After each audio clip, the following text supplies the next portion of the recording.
Ladies and gentlemen, fear. It's the invisible wall between where you are and where you want to be. It whispers lies in your ear. It tells you you're not good enough, not ready, not worthy. It holds you back from taking that leap, speaking your truth, chasing your dream, living your purpose. But what if I told you fear is not a permanent part of you?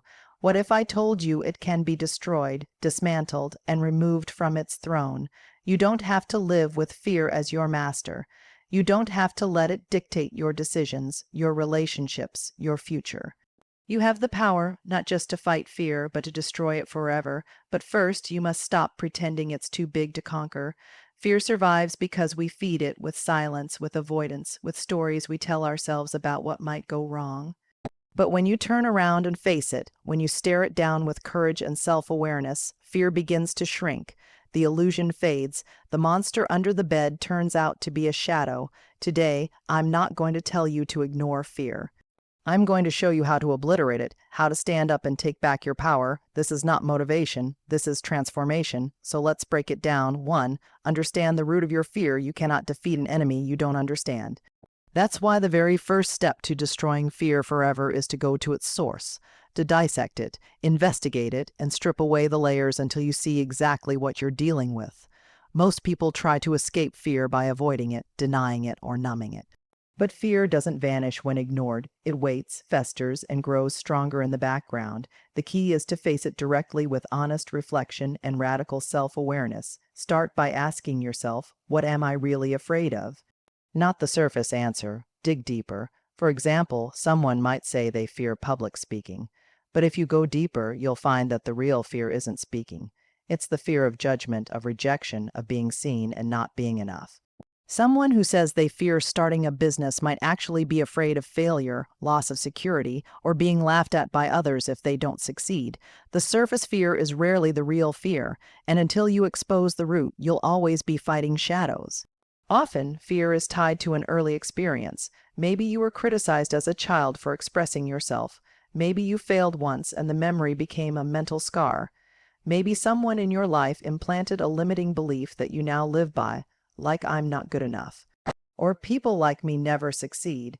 These unconscious beliefs act like chains. They don't just create fear, they keep it alive. To destroy fear, you must become a kind of emotional detective. Reflect on the first time you felt this fear. Who was there? What happened? What did you decide about yourself in that moment? Write it down. Speak it out loud. When you begin to name the fear, it loses its fog. You're not just anxious or nervous. You're afraid of something very specific.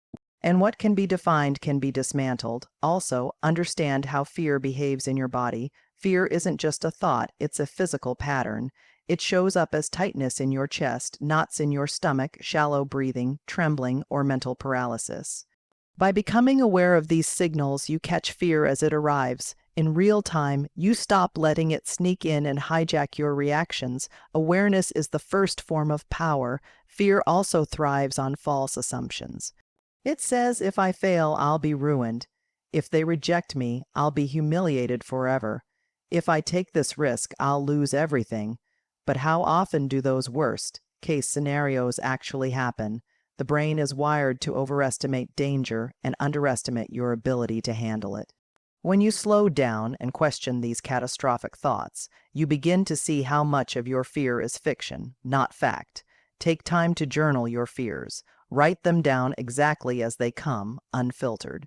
Then, challenge them with truth. Ask yourself, what is the evidence this fear is real? What is the likelihood of this actually happening? And if it did happen, would it truly destroy me, or could I adapt and recover? You'll start to notice a shift. What once felt like an overwhelming wave becomes a trickle, because when fear is examined, its power begins to erode. It's not this unshakable force you thought it was. It's a response to unhealed pain, unchallenged beliefs, and unspoken thoughts. Understanding the root of your fear is not a one-time task, it's a daily practice. Each layer you uncover, each truth you face, pulls you closer to clarity and farther away from the lies that have kept you trapped.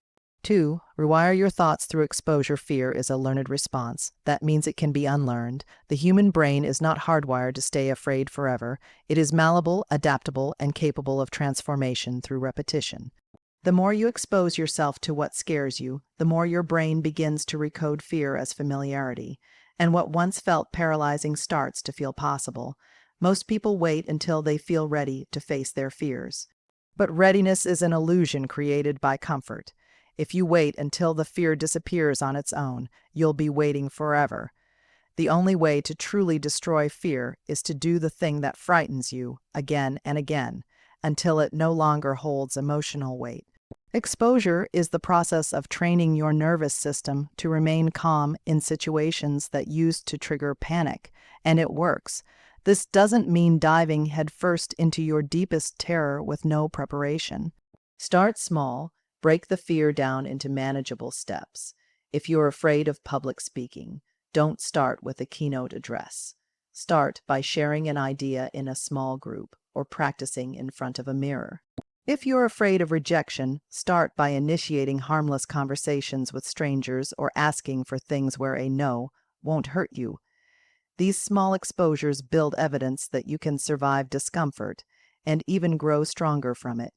Each time you face the fear, even in a tiny way, you build new neurological pathways. Your brain learns, I did this, I didn't die, it wasn't as bad as I imagined. And with enough repetition, the fear that once screamed becomes a whisper. This is not just mental, it's physiological. Your amygdala, the part of the brain responsible for fear, begins to calm down with each exposure. The threat signal weakens, the emotional charge fades. This is called desensitization, and it is one of the most powerful tools for transforming fear into strength. It's important to note that your goal is not to feel no fear at all. Your goal is to take action in spite of fear until the emotion fades naturally. Courage is not the absence of fear. It's the decision to act while fear is still present, and the more you act, the less control fear has over you. Also, keep in mind that your self-talk during exposure matters. If you step into a scary situation while telling yourself, this is going to be awful, I'm going to mess it up, you reinforce the fear loop. Instead, shift your inner dialogue. Use affirmations like, I can handle this, I'm learning, or even it's okay to be afraid, but I'm doing it anyway. These thoughts become anchors that support you while your system adjusts to the discomfort. Consistency is crucial. Exposure is not a one-time event. It's a daily commitment to stepping outside your comfort zone. And with every step, no matter how small, you reclaim a piece of power that fear once stole from you. Over time, what once felt impossible becomes part of your normal reality, and the fear that tried to limit you becomes a stepping stone to growth. 3. Take fear out of the shadows. Fear thrives in silence. It feeds on secrecy. It multiplies in the dark corners of your mind where it's never questioned, never spoken, and never confronted. The longer you leave your fear unspoken, the more power it gains over you. That's why one of the most powerful tools for destroying fear is to drag it into the light, to talk about it, write about it, express it, and bring it out of hiding. Fear that's exposed can be examined.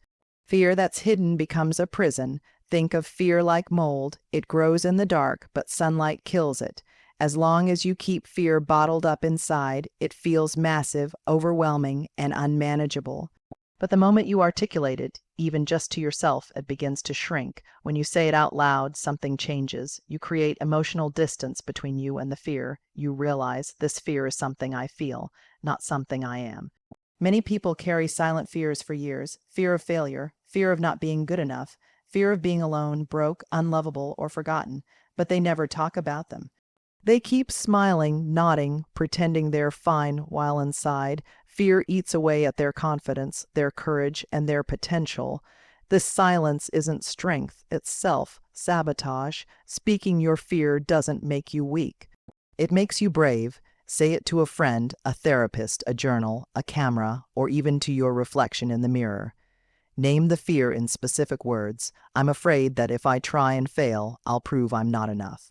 I'm afraid of being laughed at. I'm afraid I'll never be good enough to matter. When you articulate the fear, it loses its mysterious edge. You turn it from an emotional fog into a clear sentence, and clear sentences can be challenged. Writing is another powerful way to pull fear out of the shadows. When you write, you slow your thoughts down. You become aware of the patterns. You may discover that your fear repeats the same messages over and over. What if I mess up? What will people think? What if I get hurt? Once these thoughts are written, they no longer swirl around uncontrollably. They become visible, and what is visible can be changed. You can also take this a step further. Share your fear with someone you trust. Vulnerability has a strange power. It doesn't make you smaller, it makes you stronger. When you tell someone your fear and they don't judge you, when they nod, relate, and hold space, you realize you're not alone. And suddenly, the fear loses its fangs, because fear often lies and says, "You're the only one who feels this way." But when you speak it out loud, you prove that lie wrong. Even creatively expressing fear can be powerful through music, drawing, movement, or storytelling. Anything that gets the fear out of your head and into the world starts to dissolve its grip. The more forms of expression you allow, the more freedom you reclaim. Fear wants to silence you. Expression defies that silence. And every time you express your fear, you weaken it. The silence around fear is what makes it grow. The expression of fear is what makes it shrink. When you begin to make fear visible, you transform it from a silent dictator into something you can question, confront, and ultimately rewrite. 4. Use your body to defeat the mind. Fear doesn't only exist in your thoughts. It lives in your nervous system. When you feel afraid, it's not just an idea. It becomes a physical experience. Your heart races. Your stomach tightens, your breathing shortens, your muscles tense, your hands sweat, your throat might even close up. These are not just symptoms of fear. They are the physical expressions of it. And here's what most people don't realize. You can reverse the fear response by working through the body first. Your body and mind are in constant communication. When the mind perceives danger, real or imagined, it sends signals to the body to prepare for threat. But it works in reverse too. If you consciously change your body, you send new signals back to the brain, letting it know that you are safe, in control, and capable of handling the situation. One of the most effective ways to begin calming fear is to regulate your breathing. When you're afraid, your breath becomes shallow and fast, triggering more anxiety. By slowing your breathing down intentionally, especially with longer exhales, you activate the parasympathetic nervous system, which counteracts the fight or flight response.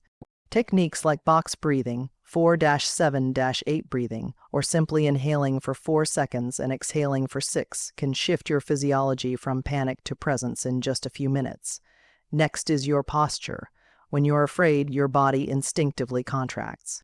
You shrink, hunch over, protect your core, but what if you did the opposite? Stand tall, pull your shoulders back, open your chest, make yourself physically bigger. This power posture sends a signal to your brain, I am not under attack. I am grounded, I am capable. Even 2 minutes of upright, open posture can dramatically reduce cortisol levels. The hormone of stress and fear. Movement is another key. Fear often paralyzes you. It locks you in place. But motion breaks that spell. You don't have to run a marathon. Even a short walk, stretching, jumping in place, or shaking out your arms can release the tension stored in your body. Movement discharges the energy that fear builds up inside you. Think of it like pressure in a bottle. If you don't move, it builds up and explodes. But if you let it out through motion, the pressure dissipates. Cold exposure is also a tool that many hyper-formers in fear conquerors use. Why? Because when you willingly enter discomfort, like stepping into a cold shower or an ice bath, you're training your body and brain to stay calm in chaos. You're literally conditioning your system not to panic. The cold becomes a controlled fear simulation. You enter it, breathe through it, and prove to yourself that you can remain composed even under stress. This builds mental resilience through physical experience. Another powerful tactic is using your voice. When fear takes over, your voice gets small, literally and metaphorically, but by speaking with strength, volume, and conviction, even when you feel shaky, you override that shrinking response. Try affirming your strength out loud. I can handle this. I am safe. I've done harder things before. The vibration of your own voice reinforces the new message. It grounds you. Your body can either be fear's prisoner or fear's opponent.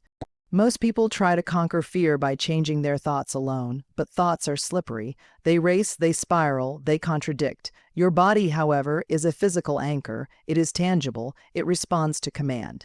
When you take control of your posture, breath, movement, and presence, you are no longer passively receiving fear.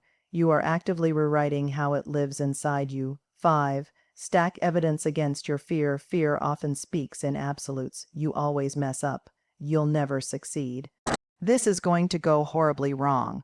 But if you stop and really examine those statements, you'll realize something crucial. Fear rarely deals in facts, it deals in exaggerations. It's built on assumptions, distorted memories, imagined futures, and worst-case scenarios. That's why one of the most effective ways to dismantle fear is to become your own lawyer, to build a case against it by stacking real, lived evidence that directly contradicts its claims. When fear arises, it's not enough to say, "Don't be afraid." That's like telling a fire to stop burning. Instead, you need to challenge fear's narrative with proof. Proof from your past, proof from your achievements, proof from your survival. You've made it through hard things before, maybe even things worse than what you're facing now. But when fear speaks, it makes you forget. It narrows your focus down to only what could go wrong, never what's already gone right. Your job is to remember. Start by looking backward. Think of the times you faced something scary and came out stronger. Times when you were uncertain but moved forward anyway. Times you doubted yourself but succeeded. Times you fell but got back up. These are your personal victories, and they are powerful. They are not theories. They are facts. Write them down, revisit them often. Let them serve as a mirror when fear tries to convince you that you're weak. Create a resilience resume, a list of moments where you overcame difficulty, handled a challenge, or did something that once terrified you. Maybe you spoke your truth in a tough conversation. Maybe you left a toxic job. Maybe you took a leap, risked rejection, or tried something new. These events are not small. Each one is a crack in fear's armor. Each one is a reminder that your current fear is not a prediction. It's a pattern, and patterns can be broken. Don't just rely on memory either. Seek external evidence too. Look at others who have done what you're trying to do. Let their stories remind you that fear is not unique to you, and that it can be overcome. When you see someone who shares your background, your challenges, your doubts, and yet still pushes through, you collect more data against fear's argument. It says you can't. But now you have living, breathing proof that you can. Also, examine fear's accuracy. How many times have you predicted disaster, and it never happened? How many sleepless nights have you spent worrying about something that turned out to be completely manageable? Those are not neutral memories. They are evidence of fear being wrong. Document those too. You're not trying to eliminate fear through positivity. You're confronting it with reality. When you build this internal library of truth, fear no longer gets the final word. Challenge your fearful thoughts in real time. Is this fear based on fact or imagination? What past experience disproves this fear? What is a more realistic outcome than the worst-case scenario? What have I handled before that was just as hard or harder than this?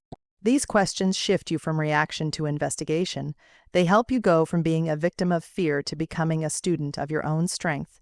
When fear feels overwhelming, it's usually because we're focused on one possible outcome, the worst one. But when you deliberately refocus your attention on real data, past wins, and actual patterns, you begin to disarm fear's influence. It no longer feels like truth. It feels like what it is, a protective instinct that sometimes gets it wrong. Fear wants you to forget what you've already overcome. It wants you to believe you're powerless, fragile, and not ready. But when you confront that lie with actual, living evidence of your growth, your ability, your courage, and your past resilience, you begin to build something far stronger than fear. Trust in yourself. 6. Redefine failure and reclaim control. Fear and failure are deeply connected. In fact, many of our greatest fears are just different masks that failure wears. Fear of rejection, fear of criticism, fear of embarrassment, fear of losing. These are not separate from the fear of failure. They are rooted in the same illusion, the idea that failure is a final judgment on who you are. But here's the truth. Failure is not the opposite of success. It is part of it. To destroy fear, you must change your entire relationship with failure. Most of us were raised to see failure as something to avoid at all costs.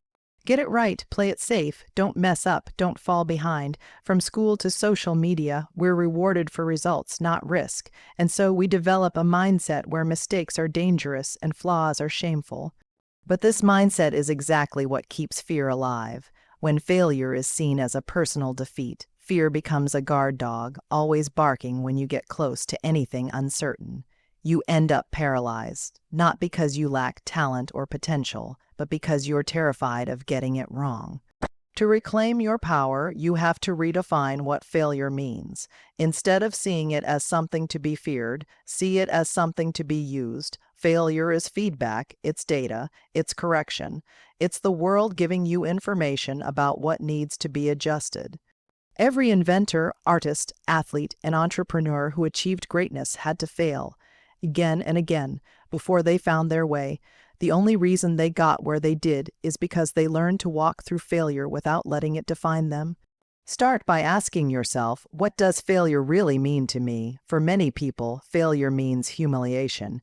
It means people will see them differently. It means they're not good enough, but look closer. Are those meanings factual, or are they inherited beliefs? Did someone teach you that failing made you less worthy? Did you internalize the idea that mistakes make you unlovable or incompetent? These beliefs can be rewritten. Shift the narrative from "I failed" to "I experimented." Replace "I'm not good at this" with "I'm learning something important." Stop treating failure like a full stop and start seeing it as a comma, just a pause in the sentence of your growth, not the end of the story. You also reclaim control when you stop obsessing over outcomes and start focusing on effort, intention, and progress. Fear thrives when you try to control what others think, what the future holds, or how everything turns out. But that's a losing battle. The only thing you ever fully control is how you show up, your mindset, your work ethic, your persistence. And when your focus shifts from outcome to action, fear begins to fade. Practice micro-failure. Put yourself in situations where things might not go perfectly on purpose. Send the message that might not get a reply. Apply for the opportunity you're not sure you'll get. Speak up even if your voice shakes. These moments build resilience. Each time you survive something uncomfortable, you weaken fear's control and build inner stability. Another key is to depersonalize failure. Just because something didn't work doesn't mean you are a failure. There is a massive difference between failing at something and being a failure. One is an event, the other is a false identity. The event gives you something to learn from. The identity keeps you stuck. You are allowed to fail without being broken. You are allowed to fall without being labeled. And you are allowed to begin again without apology. Also, understand that failure is where most of your growth actually happens. When everything goes right, you learn very little. But when something breaks, when something goes sideways, when things don't go to plan, that's where you gain wisdom, humility, skill, and depth. That's where your character is shaped and your courage is revealed. By reframing failure, you transform it from a source of fear into a source of strength. You stop running from it and you start using it. You take the weapon fear has been holding over you and you turn it into a tool of power. 7. Build a life that fear can't dominate. Fear loses power not just through mental strategies or emotional resilience, but by building a foundation of life that fear cannot easily shake. This means designing your habits, environment, relationships, and mindset in a way that reinforces strength, clarity, and groundedness. You don't just react to fear, you create a world around yourself where fear becomes irrelevant. It doesn't disappear, but it no longer makes the rules. Fear feeds off instability, mental, emotional, physical, financial, and social. It gains momentum when you feel scattered, unsupported, or out of sync. But when you build systems in your life that keep you steady, no matter what chaos comes, fear becomes background noise, not the main voice. This starts with consistency. Discipline is not just about achieving goals, it's a shield against fear. When you wake up at the same time each day, when you train your body regularly, when you nourish yourself, when you hold promises to yourself, you build inner credibility. You prove to yourself that you can be trusted. Fear thrives in self-doubt, but when you have evidence that you show up, fear begins to shrink. You become someone who takes action even when motivation fades. That identity crushes fear. Next is environment. The people you surround yourself with, the media you consume, the conversations you have, All of these shape the psychological space you live in. If you constantly feed your mind with negativity, comparison, conflict, and chaos, fear will find fertile ground. But if you consciously curate your space to include inspiration, calm, truth, and connection, fear struggles to take hold. Surround yourself with people who challenge you but also believe in you, people who remind you of your strength, not your limits. Even your physical space matters. Cluttered, disorganized environments create low-level stress and make fear louder. A clean, intentional, organized space signals to your brain that you are in control, that you are safe, that you are clear. This clarity leaves less room for fear to manipulate you with confusion or overwhelm. Purpose is another major weapon against fear. When you have something bigger than yourself to focus on, when your life has meaning, mission, and direction, fear becomes much smaller. Purpose pulls you forward. It gives you a reason to act even when you're uncomfortable. Without purpose, fear becomes the loudest voice. With purpose, fear becomes a background hum that you no longer obey. You also need to build reserves, emotional reserves, financial reserves, health reserves. Knowledge reserves. The more capacity you have, the less fear you feel. If you're one emergency away from collapse, whether emotionally or financially, fear has all the leverage.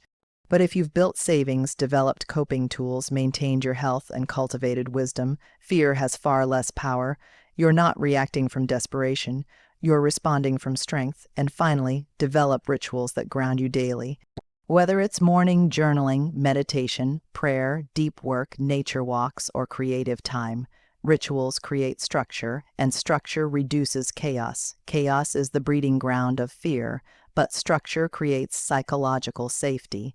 It tells your brain, I know what to expect. I am not lost. I am centered. This isn't about living a perfect life. It's about building an intentional one. A life where you don't wait for courage to show up, but you create the conditions that allow courage to thrive. Where you don't hope fear disappears, but you've built enough momentum, clarity, and inner peace that fear has nowhere to stick.